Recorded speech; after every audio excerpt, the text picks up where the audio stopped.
talk by Peter Zarrow. This is part of a lecture series by the Center for East Asian Studies.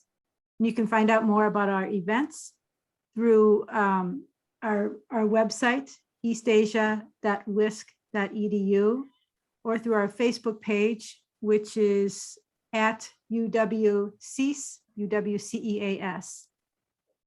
We wish that Dr. Zarrow could be here in person, but this will be a recorded webinar, which will go on our YouTube page after the event.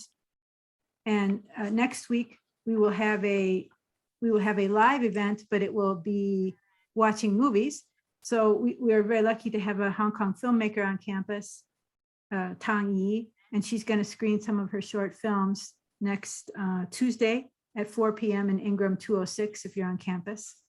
And then after spring break, our series will continue also with an in-person event, a visit by Sabine Weber from Germany, the University of Bochum, who is going to give a talk on March 22nd about the figure of the female scientific inventor in classical Chinese literature. And as I said, you can find out about all of our upcoming events through our Facebook events page. And if you are not aware of we have a regular Monday events email that we send out. And if you want to be on that, you can go to our homepage, eastasia.wisc.edu, and ask to be put on our mailing list. And now I will turn it over to Viren Murthy, who can introduce our speaker.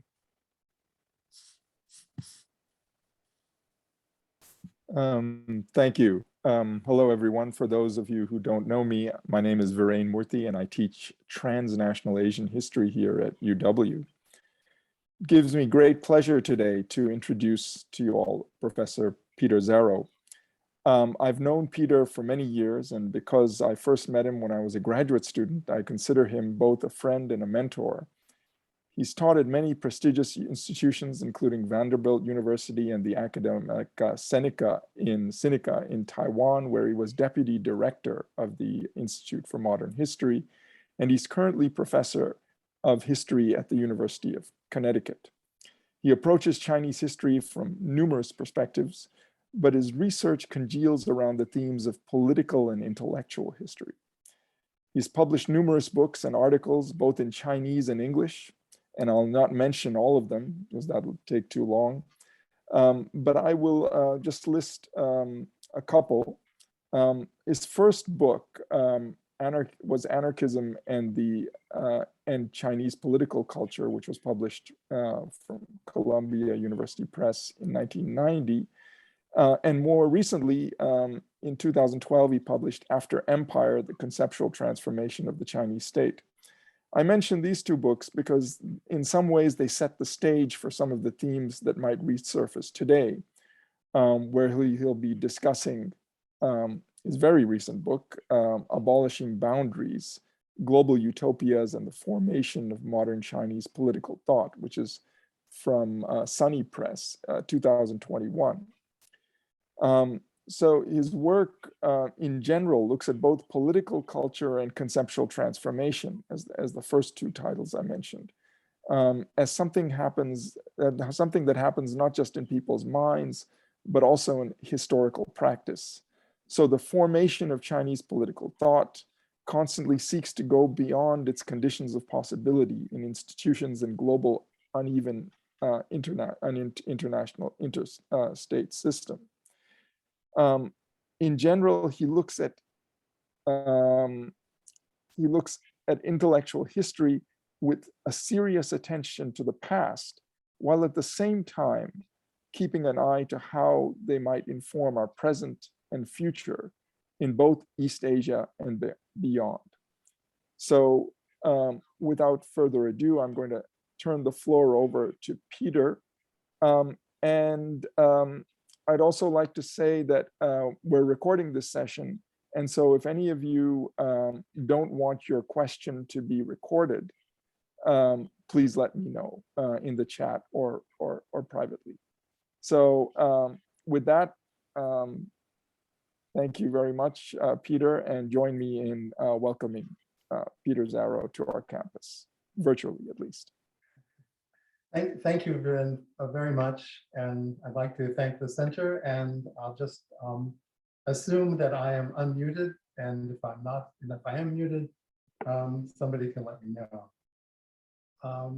I will be speaking largely from my book, although I'll go off on some tangents that aren't actually there. So I have a few kind of preliminary remarks, and then I'll turn to the 4 case studies that are really at the heart of my book, which are here. Okay. So across the 20th century, we saw many large-scale social experiments, almost all of which were connected with increased state capacity.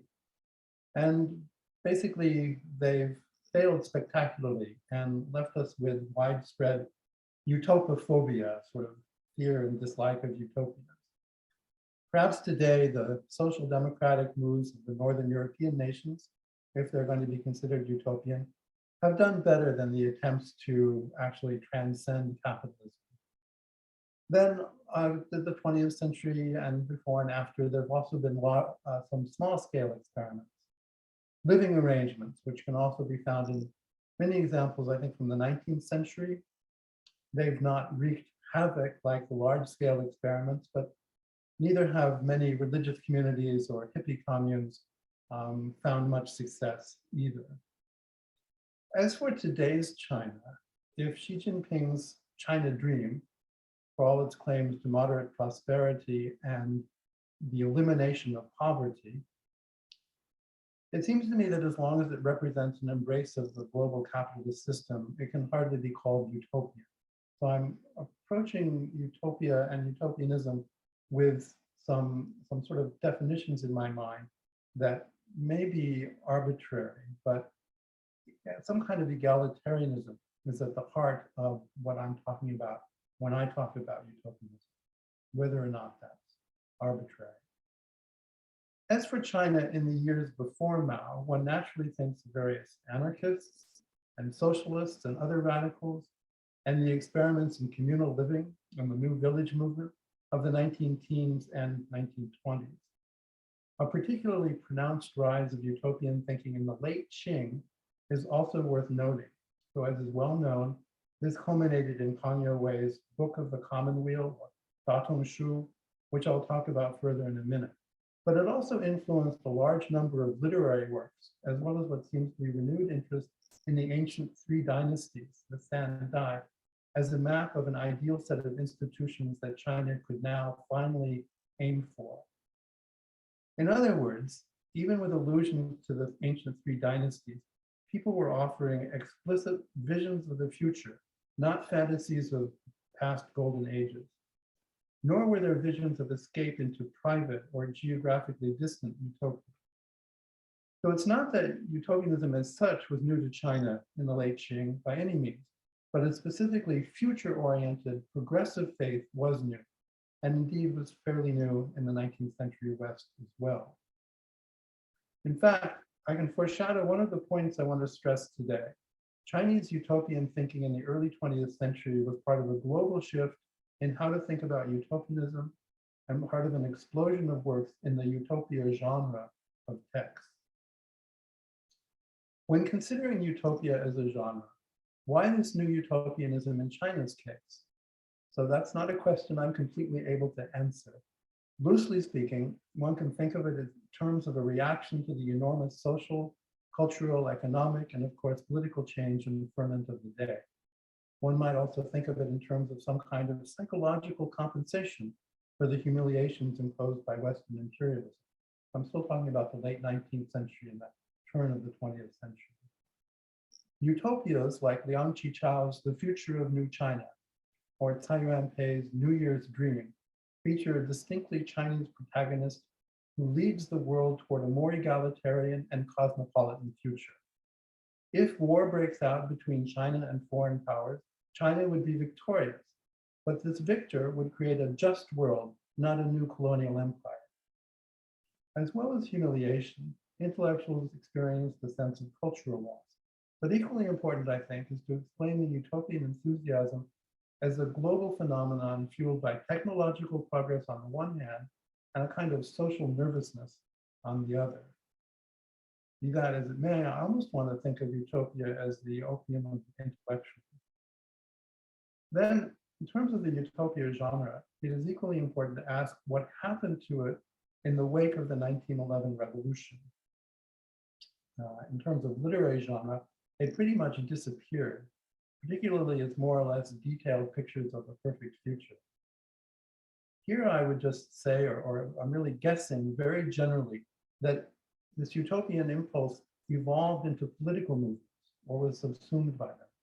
Or to put it another way, if utopian fantasies are a kind of sublimation of painful sense of loss, political movements represent their desublimation. Now,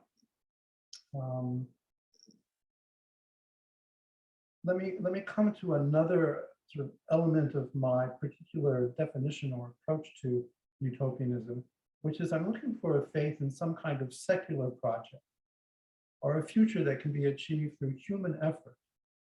Not, it can be conceived as a kind of millenarianism, but I am, if arbitrarily, defining utopianism as secular. The line now between utopianism and just a general faith in progress may be a thin one, but I would look to efforts to transcend the nation state to a remorseless universalism and a strong egalitarianism as markers of at least of utopian thought, or at least the kind of utopian thought I'm interested in. So this is sort of my working definition of utopianism: transcending the nation state, searching for universalism, and strong egalitarianism. Be that as it may, the utopian impulse is the manifestation of two simultaneous urges. One is to modernize, that is to foster the construction of the modern nation state, building it up in terms of wealth and power, with the other, again, simultaneously, to transcend the problems created by modernization or modernity, particularly perhaps the soullessness of utilitarian calculation or Weberian rationality. One can also see, globally as well as in China, a fundamental distaste for the trappings of capitalism.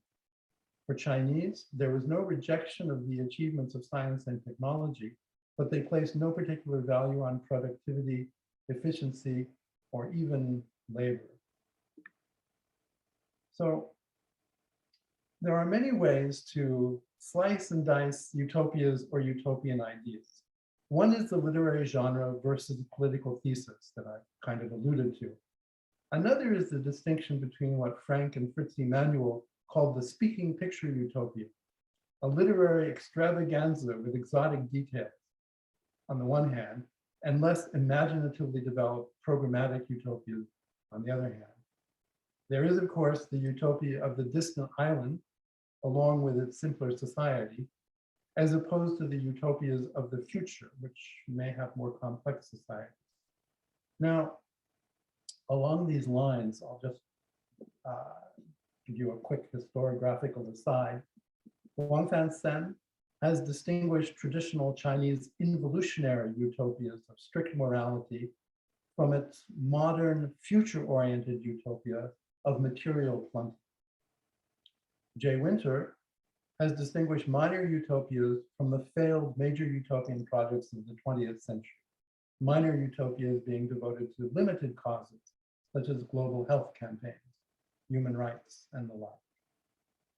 Zhang Hao used the categories of hard and soft utopias to distinguish the revolutionary and violent from the gradual and peaceful. And Thomas Froelich also distinguishes between one function of modern Western utopias to make some sense out of inherently unknowable futures, and modern Chinese utopias where the future seemed already anticipated precisely in the West.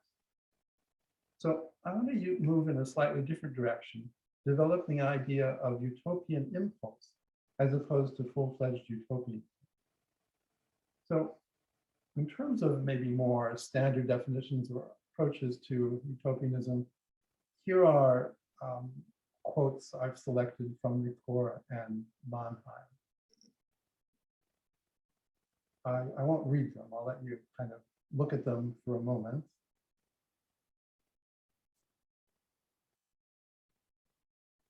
And say, for my purposes, I'm not talking about a genre, a la Ricoeur, but rather a state of mind, more like Mannheim's approach, not necessarily motivating people to direct action, but still envisioning based on the notion of a fundamental break with the past. As for the utopian impulse, it was very widespread in modern China, though not found everywhere, not 100%. By impulse, I mean a style of thinking that falls short of utopian systems or the speaking picture utopia. But by impulse, I mean something more than optimism or simply a belief in progress. There is a utopian vision in what I want to analyze, but it is left unmapped. It's kind of seen 1 minute and disappears in the next. Frederick Jameson put it more elegantly, of course. I quote Jameson, "It has often been observed that we need to distinguish between the utopian form and the utopian wish, between the written text or genre and something like a utopian impulse." So I want to stress the idea of at least Chinese modernity as infused with this detectable, though not obvious, utopian impulse. This is rather like Mannheim's emphasis on orientation, I think. So to make sense of this phenomenon, I take 4 case studies. I emphasize the differences among these men, so you can see how the utopian impulse works like a kind of tool being used for different political projects. That is, we can read political texts as expressions of desire. The utopian impulse seen in them functions as a fantasy mechanism that allows the political ideas being proposed to reach the desired conclusion. Thus, I argue that the utopian impulse was critical to the development of political thought in the first half of the 20th century in China in various forms, anarchism and socialism, of course, but equally in liberalism, Chinese versions of liberalism. A corollary of that idea is this. The second aspect is how closely Western thought and Chinese thought became intertwined, even dialogic, both metaphorically dialogic and literally so. So the idea of a metaphorical dialogue can be subsumed at least partially into notions of influence, which intellectual historians like me are more used to. But I want to think of it in a slightly different framework of the Chinese participating in global circulations of ideas about how to reorganize society. So in terms of the case studies I'm looking at and what I'm talking about by dialogue, so Kang Youwei's full-scale speaking picture utopia was clearly based on Confucian and Buddhist thoughts, but I think he was specifically prompted to write the way he did and adopt some features of Edward Bellamy's looking backward. So I'll come back to that idea in a minute. Now, Cai Yuanpei cited Kant, but he also studied with leading neo-Kantians in Germany at the beginning of the 20th century for what I would call a literal dialogue. Whether or not Cai was a very good Kantian is not the kind of question I want to pursue or I'm qualified to pursue, but at least he was not simply citing Kant to back up his own views, but had clearly thought through some of Kant's arguments and also evidently those of Schiller. Chen Duxiu clearly picked up on Deweyan notions of democracy by 1919, of course read in Marx and Lenin in the 1920s, and also in the 1930s Leon Trotsky, with whom he corresponded. They both were able to write in English. Hu Shi was very close to John Dewey, as is well known. He studied with Dewey. And again, the point is not whether Hu Shi was a good pragmatist or exactly what is the relationship between Hu's experimentalism and Dewey's pragmatism, but how the two men exchanged ideas. It is not unreasonable to see one of Hu's projects in terms of the application of selected Deweyan notions to the very different conditions of China. And it's not unreasonable to see the later Dewey's ideas being influenced by his discussions with Hu and other Chinese intellectuals, having spent nearly 2 years in China between 1919 and 1921. Okay, so this is just what I mean by the global circulation of ideas actually happening in real time. Now, beginning with Kang Youwei, you can also see how he is part of a global moment of late Victorian optimism and faith in progress. Many of the ideas of Kant's Datum Shu began to take form as early as the 1880s. So in addition to the sort of well-known Buddhist and Confucian features of his thought, one can see hints of Fourier and even Darwin and perhaps Marx. And there is also Kang's memoirs.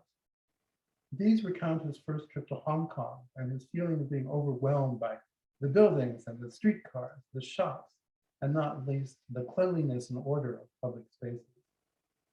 But as Kang imagined a series of improvements to social life, from family and gender relations to a global federal democracy, his utopian impulse was able to flower in a full-fledged speaking picture utopia. And this was because Bellamy had shown the way. An abridged version of Bellamy's Looking Backward was serialized in the Wongo Gombao in 1891. So this is certainly read by Kang. Bellamy's vision, too, was, like Kang's, non-revolutionary, gradualist, though not the extremely extended development proposed by Kang. Another difference that highlights something unique to Kang's utopianism is this.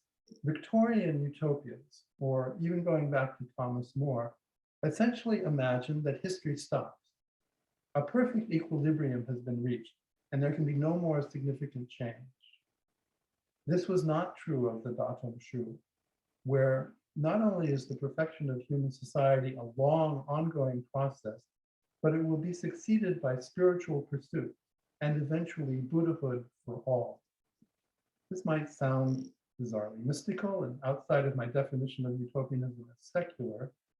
However, it does also occur to me that current discussions of transhumanism, cybernetic brain implants, crossing AI, genetic improvements and the like, at least give a scientific gloss to what otherwise looks like mysticism. Now, be that as it may, I think a key element, perhaps the key element of modern Chinese utopianism is Kang's notion of abolishing boundaries, which gave my book its title, 世界. So I won't go through the whole table of contents here, but you see, and I'll pause just a moment for you to glance through it, the centrality of abolishing the various boundaries that Kang Youwei sees are entrapping all of humanity, regardless of how advanced a particular national culture may be.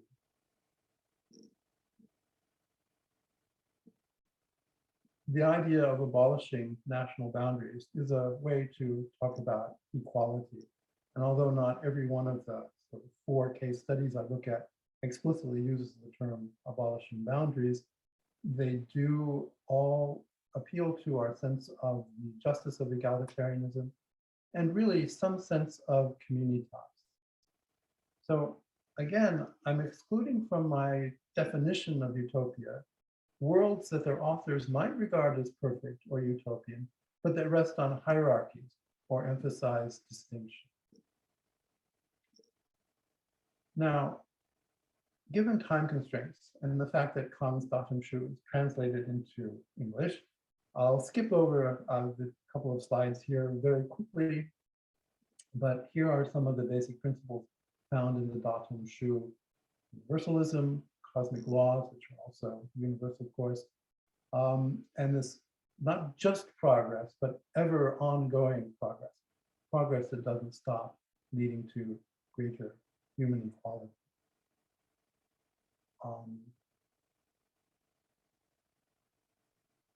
The influence of Datum Shu, even though it was not fully published until after Kang's death, is pretty indisputable, I think.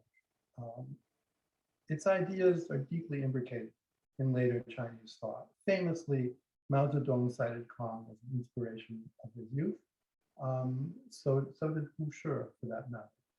Kang's egalitarianism, his cosmopolitanism, or his universalism, and his socialist assumptions are echoed in the writings of the other case studies I look at here, Cai Yuanpei, Chen Duxiu, and Hu Shi as well.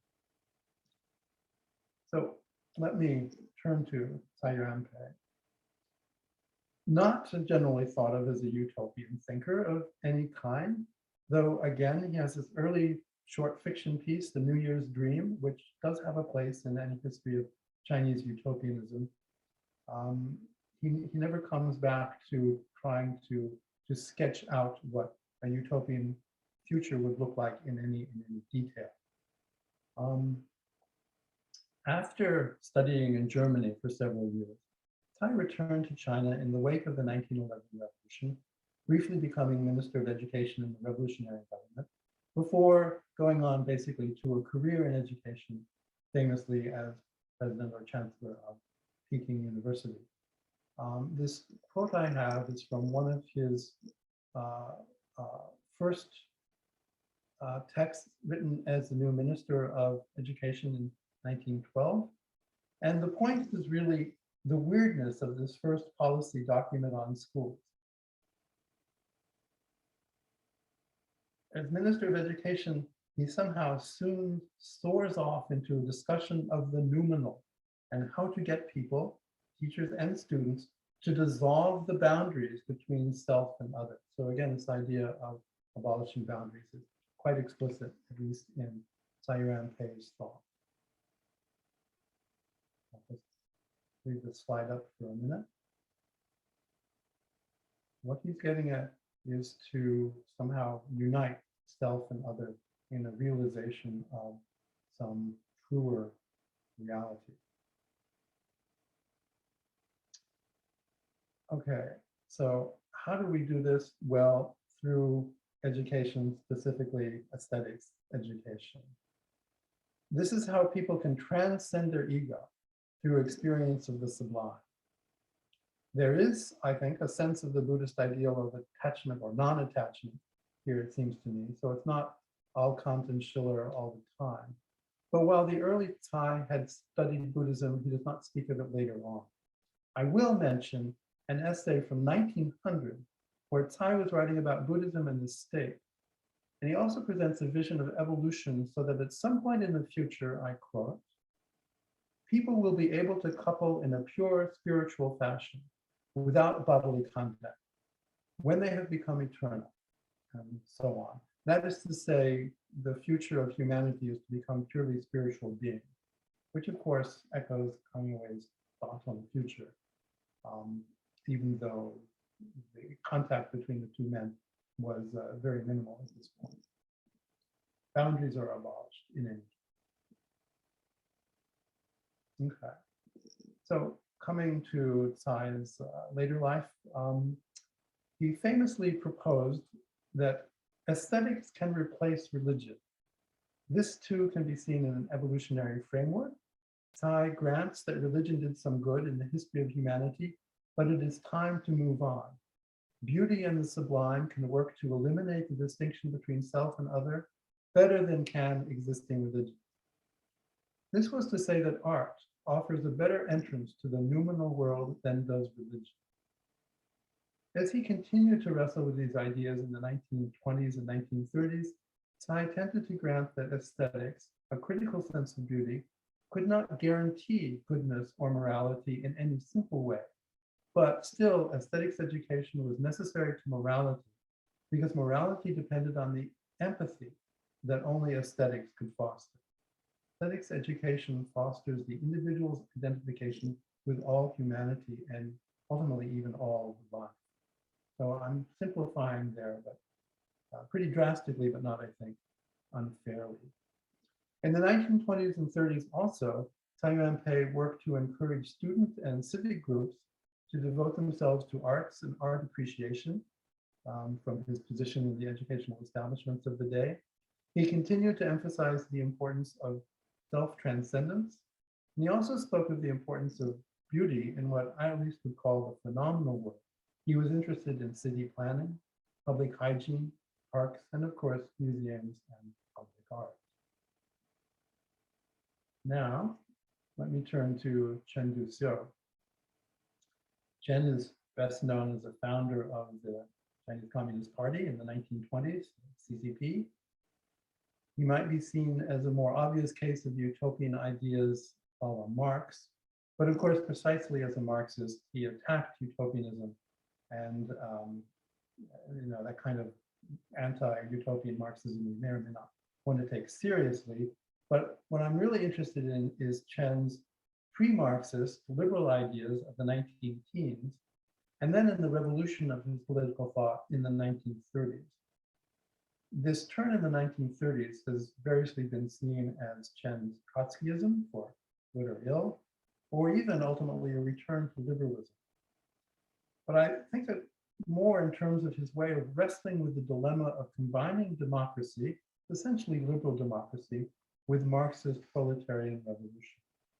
So here on this slide, from his early well-known essay from 1919, Chen is looking for a way toward what we might call participatory democracy.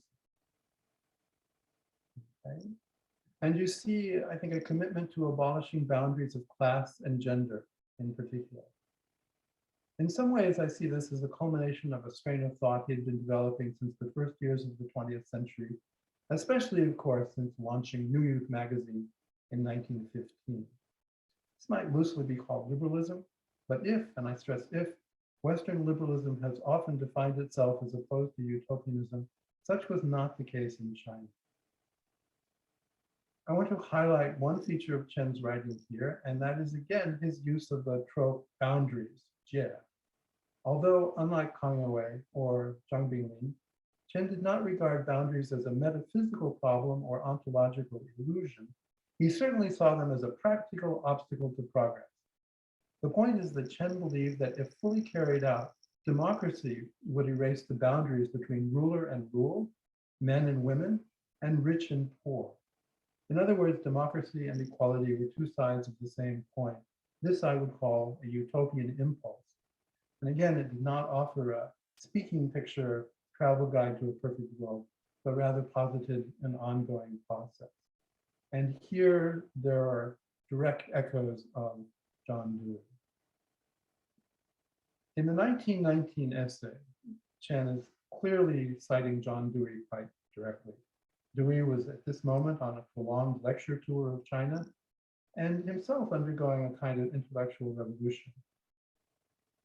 During his, before and after, but also during his tour of China, Dewey spoke extensively on ideas of democracy and equality as seen here. This is from one of his lectures at Peking University. Okay, his views were, of course, quite complex, but interestingly, they were to be influenced by developments he witnessed in China. So I can't really talk about that here. Dewey also came to China with a message that resonated with Chinese analysis of the failure of the 1911 revolution to build a stronger republic. That is, Dewey emphasized that democracy meant not only political institutions, but covered civil, economic, and social spheres as well. Nor did he regard democracy as a kind of final goal. Dewey emphasized that different countries would have to develop democratic institutions based on their own conditions and goals, and that again, this was a kind of ongoing process tied closely to the development of equality along with Dewey's ideas of freedom.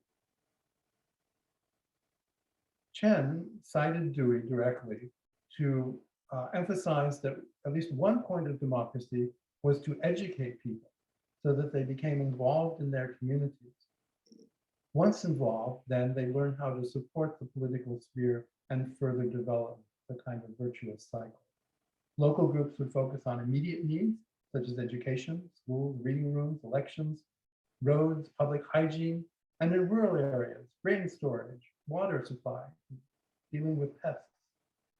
Occupational associations would attend to education, night schools, reading rooms, lectures, credit unions, public hygiene, insurance, health insurance, old age insurance, unemployment insurance. There would be consumer unions, employment contracts, leisure, and so forth.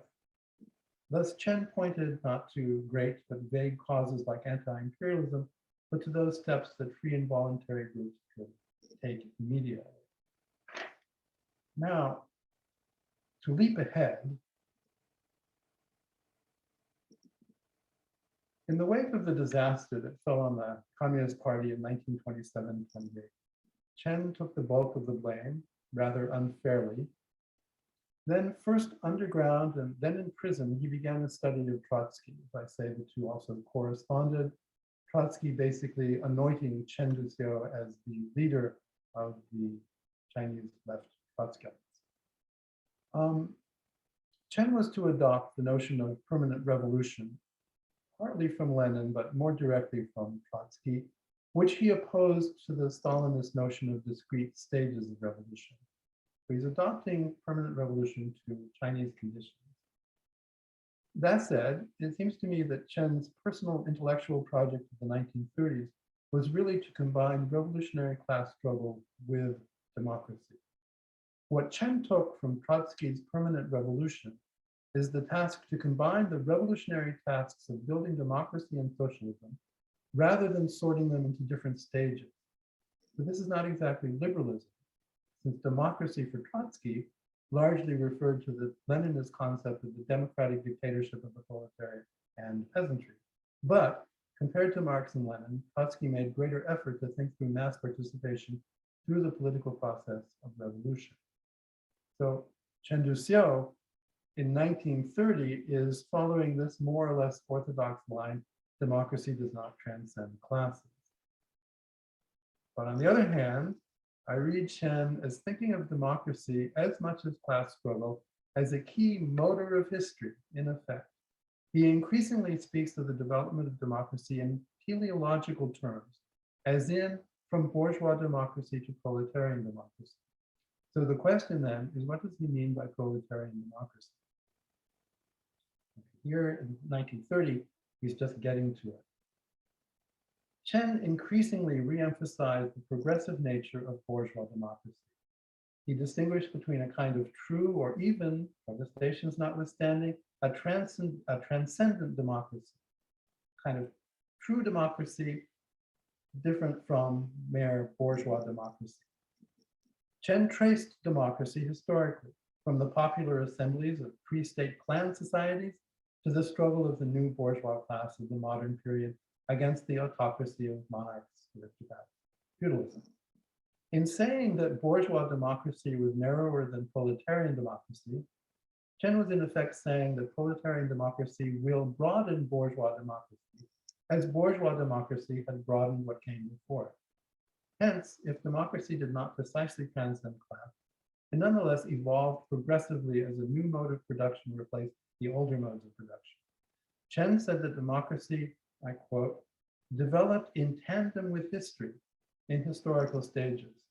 The bourgeois revolution's task is to replace the minority rule of kings and nobles with that of the majority through elected assemblies. This task remains unfulfilled, but today at least, revolutionary forces throughout the world are pushing it to completion.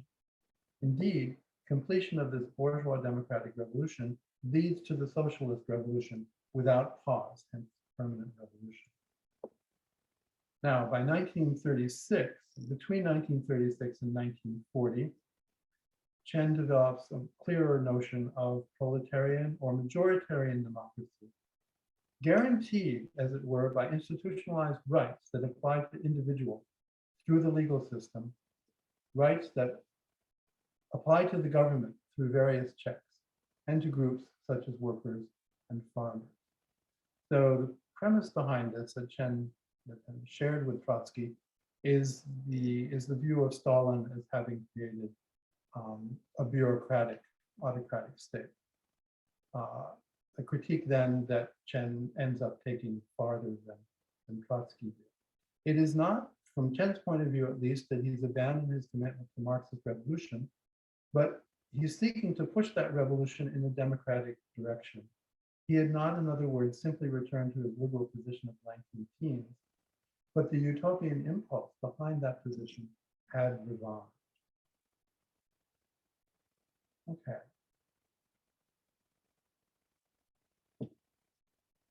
My fourth and final case study is that of Boucher, maybe the least likely utopian of all. So perhaps best known for promoting gradualist reforms and for his opposition to communism, as well as his pioneering scholarship, Boucher might seem today to be maybe a symbol of China's industrial modernization, with all of its inegalitarian sort of side effects. Boucher's emphasis on science and material progress, of course, can also be seen in the kind of culmination of the decades-long search for so-called wealth and power. But he's also connecting it to the liberation of the individual and to spiritual liberation, and here, spiritual civilization. Boucher's extraordinarily optimistic faith in progress may seem typical of Chinese modernity, or at least China's self-proclaimed modernizer. One also sees Hu's utopian impulse in operation in several distinct spheres. One really obvious one from his essays lies in his numerous descriptions of America, which he virtually described as a utopia of riches, everyone served by mechanical slaves such as the automobile. This sort of fits Thomas Froelic's idea of Chinese utopian thinkers as seeing a utopia that they can head toward already modeled in the West. But there's more to Boucher's thought than simply that notion. Namely, its ideas of socialization and humanization. Again, you see here the secular approach that Cai Yuanpei also, in effect, is advocating by replacing religion with aesthetics. So in Hu's case, in Boucher's case, he's rebuking those who dismissed material progress as morally suspect materialism instead of a triumph of the human spirit, which he's also here calling socialization. More specifically, Boucher praised what he considered the Western view that the goal of life is happiness, and therefore that poverty and illness were evils. The result was, in the West, he thought, an emphasis on production and commerce that provided people with medicine, sanitation, transportation, art, and an orderly society. Now, here I note John Dewey, from the perspective of American technological supremacy and his own escape from childhood religiosity, also noted the frequently heard lament that, quote, the development of the material civilization leads to the corruption of morality and blocks the development of spiritual civilization, which Dewey utterly rejected. Dewey said, the advocates of this view, and I quote again, fail to realize that while such materials are aspects of material civilization, its breakthroughs nonetheless provide the basis for spiritual civilization. It is because material civilization can bring all social relations ever closer that it not only refers to material aspects, but also provides the basis for a spiritual and moral life. Do we also call this social life? So these quotes here exemplify these ideas and their implications. I will say, Boucher didn't just believe that the Chinese could achieve constitutional democracy or democratic socialism down the road. He believed that an unending experimentalism, the key to scientific progress, inevitably created a richer material world, which in turn created a richer spiritual world. So if you look at the italic quote at the bottom of this slide, what strikes me as important here is that this was for Boucher an unending process. So I call the utopian impulse behind Boucher's thinking processual utopianism. Again, we see a desire to abolish boundaries, though he doesn't use the phrase abolishing boundaries. Scientific progress, for Boucher, intellectual and social progress, knows nothing of nation, race, or gender. Boucher does specifically note that in Europe's scientific revolution, this was the result of contingent conditions, as indeed Dewey also noted that, which is a ratification of at least a particular kind of modernity and a program to maintain it against all enemies. This is another universal project. Okay, so in sum, if I have established that the utopian impulse at least buttressed a great deal of Chinese political thinking and that it was imbricated in Chinese modernity, two more questions. First, if utopianism was everywhere, or at least so many places, was it really anywhere in particular? That is, it may not seem particularly remarkable if everything can be labeled utopian. And second, what is the anti-modern side of utopianism? Escapes dreams, distract us from the problems of the day, and even misdirect us, more atavistic than forward-looking. So let me actually conclude by talking about the work of Thomas Metzger a bit. So I'm sure all people here are familiar with his argument that all significant Chinese thought has been and is marked by epistemological optimism, Metzger's phrase. That is, the notion that all knowledge, moral as well as technical, is available to certain persons, and that those persons can rectify the state and should lead society. A perfect society is thus a practical goal, in Metzger's view of what Chinese think.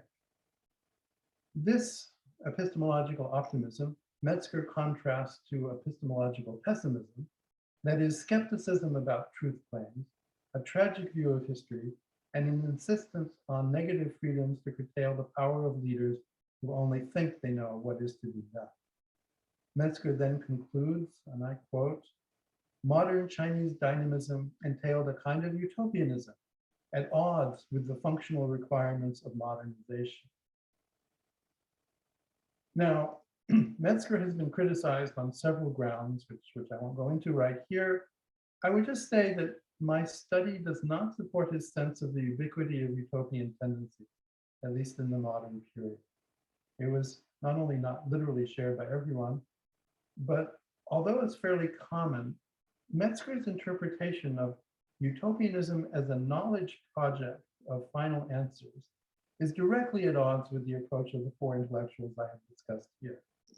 For them, there is no final perfection, no perfect society, but only societies continually evolving toward higher states of equality and sociability. So I'll end there now, and I look forward to questions and criticisms. Thank you. Thank you very much. Join me in thanking Peter.